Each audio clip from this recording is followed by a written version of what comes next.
October 18th, 2023.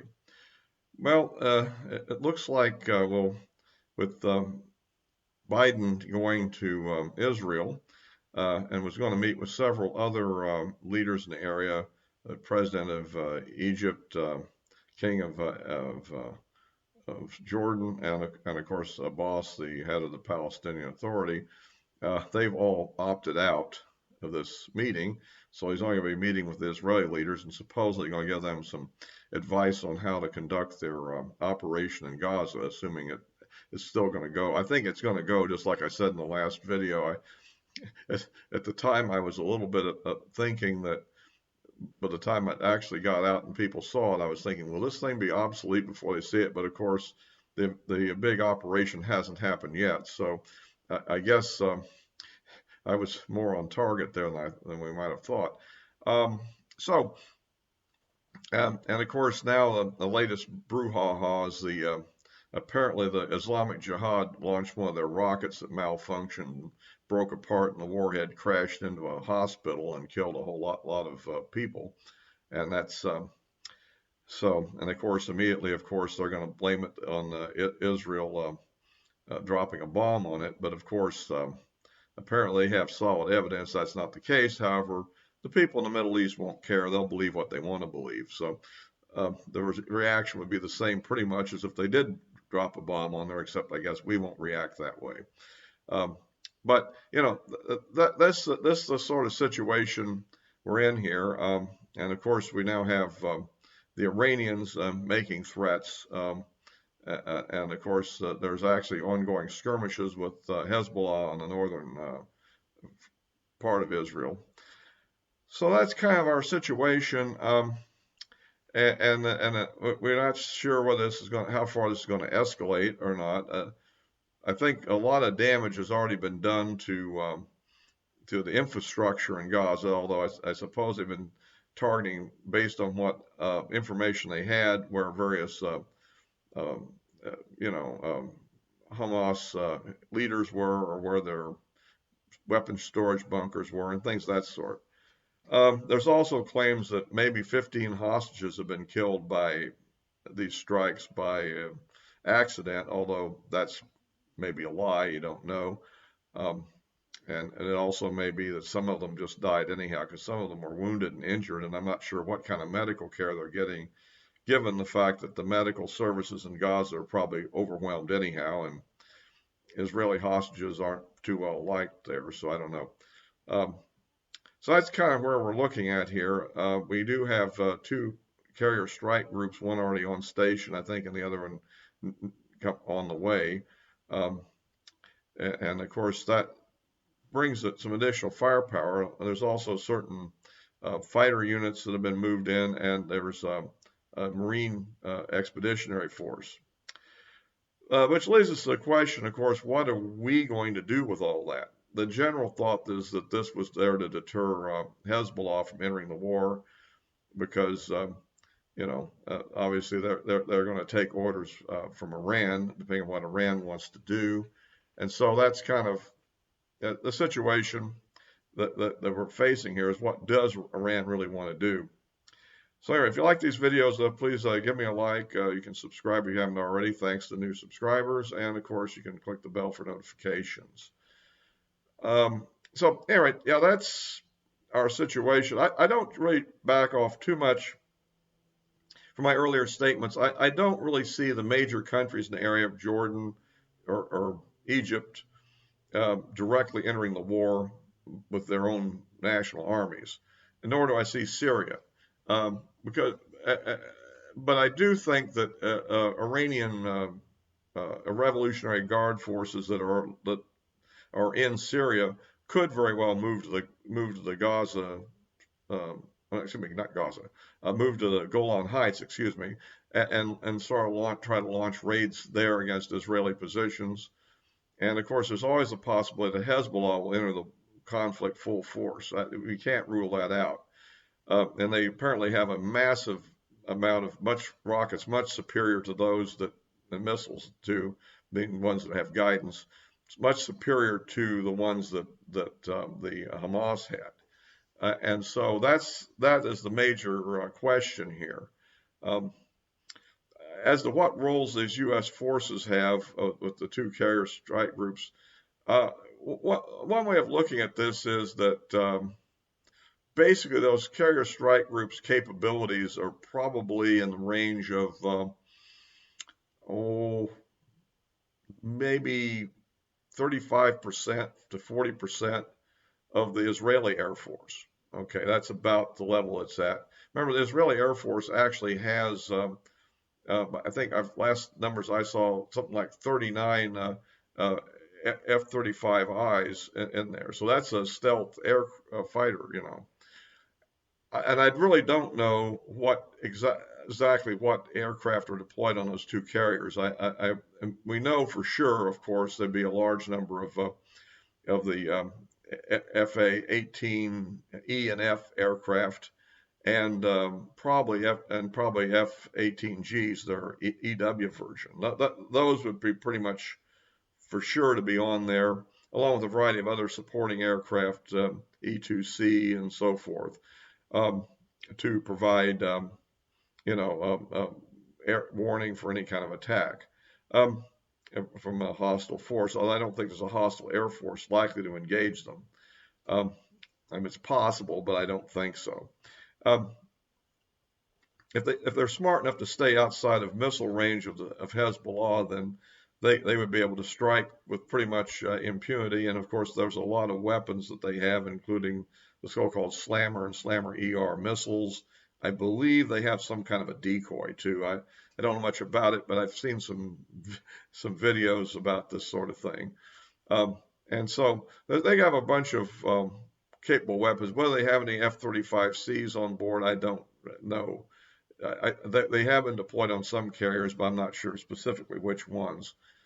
So that gives you an idea that it is. I think where they could really come into play would be that if a massive missile attack from Hezbollah were to suppress the Israeli Air Force, because remember they have the range to hit all their air bases, and if they were to suppress the Israeli Air Force to where it couldn't take off because of well, I believe from what I've seen in pictures, Israel does keep their aircraft into shelters, and so, you know, um, that's that should maybe protect them from destruction, but moving around the runways and with them maybe cratering runways and stuff. I don't know. I'm not going to say for sure what capability they'd have, but if that were to occur, then that's where our forces could intervene from the carriers and attack the Hezbollah sites. To some degree, I almost was thinking the other day that maybe the idea is to get the jump on the gun there and preempt Hezbollah before they get into action, because the longer this crisis develops, the more likely they're going to deploy their missile rocket forces outside of storage bunkers and get them ready to go. But it would also depend on what degree Israel's intelligence would tell them where those bunkers are located and whether or not a preemptive attack would work. Of course, diplomatically, that would be kind of probably unacceptable, I guess, in this environment. So, but practically speaking, that not doing that may lead to a situation where we would be intervening. What we're going to do with the Marines, I have no idea. I mean, I don't see us deploying ground troops to actually fight the terrorist groups on the ground. I just don't see that happening, or any need for it. But because after all, Israel is a tremendous amount of their reserve forces, and even if we would give some ratio of superiority to Marines to Israeli troops by some factor, you still would 2,000 versus what, 400,000? So I mean, they don't add much to the mix, and you have the political negative of getting our troops involved in another war, which a lot of people really want to avoid. So, the other issue is Iran itself as to what action you might take against them. But again, the Biden administration is so much in bed with the Iranians and their negotiations and trying to give them money and everything else that I don't think they're quite prepared to launch the big attack against the Iranian nuclear program right now. I mean, that would probably involve the B-2 bombers and a variety of other aircraft, F-22s and so forth. I'm not sure how much of that. Some of it's deployed in the area, but then you'd have to kind of have the consent of those countries. And right now, the Arab world is all spun up because of what's happening in Gaza, and so it's unlikely that the basing countries would really be too friendly to it. And the carriers are really not in quite the right position to do those attacks. Leave out potentially, given the ranges, I'm not sure, maybe Tomahawk cruise missiles might get that far. I'm not sure. I think, but I just don't see that as happening at the moment either. This seems to be more of a deterrent against Hezbollah, in other words. Or if Syria were to try to do something, but I don't think they're going to, and I don't think Russia would countenance that because they have enough problems in Ukraine. We can get to that in a second, the problems in Ukraine. But so that's kind of how we see it at the moment. I'm kind of looking at this. Is this a good thing that Biden is going there or a bad thing? I mean, I sort of have the feeling that he's trying to go in there and maybe limit or hold back what Israel is planning on doing in Gaza and therefore giving, Hamas a bit of a breather. I don't know if that's what he's doing, or is he there to stand firm with Israel and show his commitment, like when he went to Kyiv to show his commitment to Ukraine. And that's what we don't know yet. I guess we'll find out here very shortly and see what transpires. But at any rate, it seems like it's holding up the big event at any rate. And speaking of Ukraine, well, new developments there. Apparently, it looks like the ATACMS missiles may have actually arrived now, and apparently they launched a fairly significant attack against the helicopter base in South Zaporizhia that had been used, in a lot of these efforts to fight armor that was, in the attacks that Ukraine had been making. And if the early reports are correct, it looks like if it was the ATACMS, which it looks like that the Russians didn't have any kind of protective shelters to basically to protect their helicopters from the cluster munition rounds that the ATACMS that we've sent would use. And so I guess there is some possibility with some other kind of weapon, but that's the word that's out right now. And what's really strange on that to me is, well, it had been so much telegraphed for so long these were coming, you would think they would be making preparations against that kind of thing, but they tend to get sucker punched from time to time with that. So we'll see how that develops. Also, the other word I hear is that the 30-some Abrams tanks have finally arrived somewhere in Ukraine, so they may be showing up sooner or later. Although with the rainy season is now starting, they probably will wait until after that. So anyhow, meanwhile, I guess the Russian attacks on Avdiivka have been, well, put it this way, they ran into some problems, I think, and so although apparently the battle is still ongoing, but I think the city won't be taken for a while. Some people think that probably that a lot of this is just positioning for something that'll be done later in the winter, like around December or thereabouts. And meanwhile, Putin has traveled to Beijing to meet with Xi about something or other, and we'll see what comes of that. And although the ongoing reports that indicate he's near death seem to be maybe overstated there, or maybe he just sent the famous body double. I don't know. Anyhow, I think that some of the propaganda that comes out of Ukraine is kind of weirdly laughable at times, but they pull off some attacks once in a while. There's no doubt about that. And although a general viewpoint I have looking at the Russian offensives that occur, they are on the offensive now overall. I would say, though, it just goes to show that neither side is really going to be that effective in, going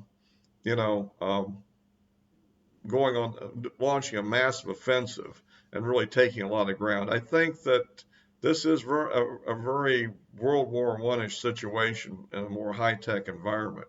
And it doesn't seem like either side is likely to really be able to break out and make really major moves like you think of in maneuver warfare like we saw, say, in World War II or whatever. It looks like this is going to be slow and grinding, you know, field by field, small town by small town, and that's about it. Unless one side or the other really runs out of ammunition or something, it looks to me like it's just an ongoing quagmire. But we'll have to see what happens next. I guess the big events are waiting for in the winter time, presumably when things freeze over and the ground gets hard again, where heavy machines can run across the fields, and we'll see what happens at that time.